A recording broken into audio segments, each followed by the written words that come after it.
नीति है और हमारा जो मज़दूरों के प्रति दर्द है, जो बराबर हम केंद्र सरकार से मांग करते रहे हैं कि आप हमारे मांगों को तरजीह दीजिए, और उसके तहत जो छात्र मज़दूर झारखंड आना शुरू हुए हैं, आज वो जत्था संथाल परगना भी पहुंचा।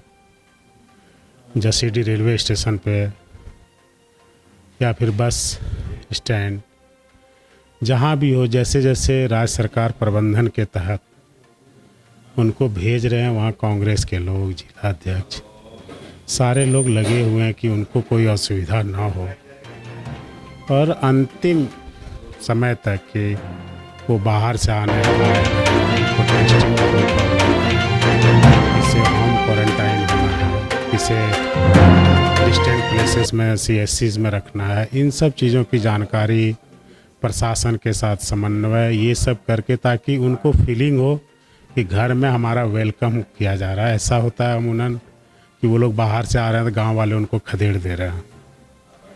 उन्हें आकर भी जिल्लत और जलालत दोनों चीज़ को देखना पड़ रहा है कि हो ना हो उनमें पॉजिटिव के लक्षण पाए जाए।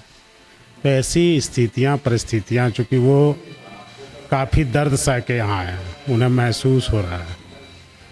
कांग्रेस पार्टी, गठबंधन के दल, हमारी सरकार, सब संवेदना के साथ इन सब चीज़ों पर वर्कआउट कर रही है और जहाँ तक हो सके मानसिक, सामाजिक मदद की स्थिति बनी हुई थी पूरे देश में। मज़दूर कैसे आएंगे, कहाँ से आएंगे, केंद्र सरकार चीज़ों को स्पष्ट नहीं कर रहा था।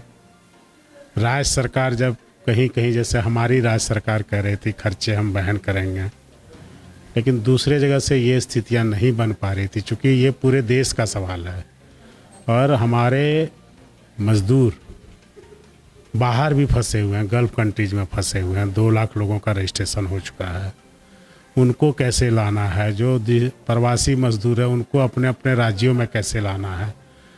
तो सोनिया जी ने शुरू से ही आग्रह किया था प्रधानमंत्री जी को और विभिन्न माध्यमों से कि आप इस पर गौर फरमाएं, उनके हितों के बारे में सोचें। एक तरफ PM केयर फंड में अब रेलवे डोनेट करती है, लेकिन मज़दूरों से आपने देखा कि कैसे किराए लिए गए, छात्रों से लिए गए। तो जब संवेदना बह गई, हम लोग राजनीति करना नहीं चाहते थे, सेवा करना चाहते थे, लेकिन जब देखा कि अब पैसे वसूल होने लगे, आपने खुद सुना छात्र से, साहिबगंज का छात्र कैसे बोल रहा है कि 200 रुपया टेस्ट का, 800 रुपया, मैंने नहीं, आपने सुना है, सच है, 800 रुपया इसके लग रहे हैं। तो इन सब चीज़ें जब हम लोग के सामने आई तो अब हाथ पर हाथ धर के बैठ भी नहीं सकते। तब सोनिया जी ने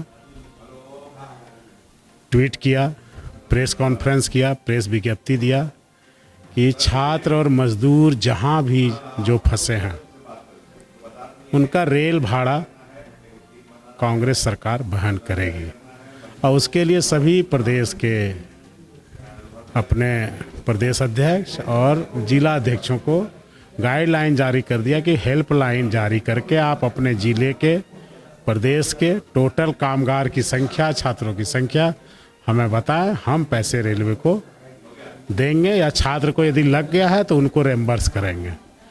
इन सब बातों की कवायद शुरू की गई है। वही कांग्रेस कंट्रोल रूम में माननीय अध्यक्ष जी रामेश्वर उरांव साहब, कांग्रेस के प्रवक्ता किशोरनाथ सहदेव जी, छोटू गुप्ता जी, आलोक दुबे जी, खुद मैं, आलमगीर साहब भी आने वाले हैं। तो सब लोग मिलकर, बन्ना जी भी क्षेत्र में हैं, चूँकि स्वास्थ्य ज़्यादा गंभीर मामला है, वो उन चीज़ों को संभाले हुए हैं और सारे लोग, यही कवायद है। प्रदीप तुलसियान जी, रोशन लाल भाटिया जी, बुजुर्ग होते हुए भी, इवन 80s को आने वाले, लेकिन डेली लोगों को मदद कर रहे हैं। और जहाँ भी प्रशासन से कोई, शासन से कोई कठिनाई हो रही है, कोऑर्डिनेट करने का काम कर रही है और हेमंत सोरेन जी को समय समय पर उचित सुझाव भी दे रही है। सरकार अच्छा काम कर रही है, मज़दूरों ने ये फील किया, छात्रों ने ये फील किया। अब यही कहना चाहेंगे कि जब कोरोना को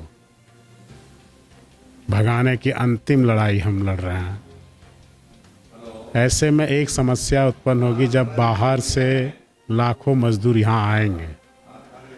जिन जिन प्रदेशों से आ रहे हैं वहाँ रेड जोन इलाका भी है, महाराष्ट्र है, अहमदाबाद है, दिल्ली है, पंजाब है, हाई अलर्टेड है।